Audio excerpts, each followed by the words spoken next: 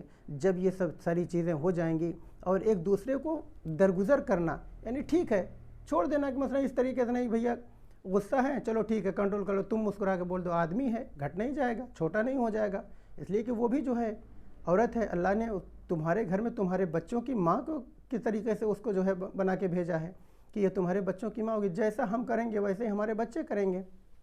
لہٰذا ہر میاں بیوی کو اپنے گھر میں میاں بیوی کے سامنے، اپنے بچوں کے سامنے اس طریقے سے رہنا چاہیے کہ انسان کی زندگی خوشگوار گزرے۔ تو ایک شادی کرنے کے بعد ایک میاں بیوی کو اس طریقے سے ہونا چاہیے کہ قرآن مجید میں ارشاد ہوا کہ تمہاری عورتیں تمہارا لباس ہیں اور تم اپنے عورتوں کا لباس ہو۔ آئیے دعا کرتے ہیں، میرے معبود ہم سب کو اس طریقے سے اس ازدواجی زندگی میں کامیابی عطا فرما کہ ہمیشہ ہمیشہ کے لیے ہم سب کے گھروں میں خوشیاں عطا ہوں۔ میرے اللہ تجھے واسطہ محمد وآل محمد کا ہم سب کو اپنی اپنی زندگی میں کامیابی و کامرانی عطا فرما۔ والسلام علیکم ورحمۃ اللہ وبرکاتہ۔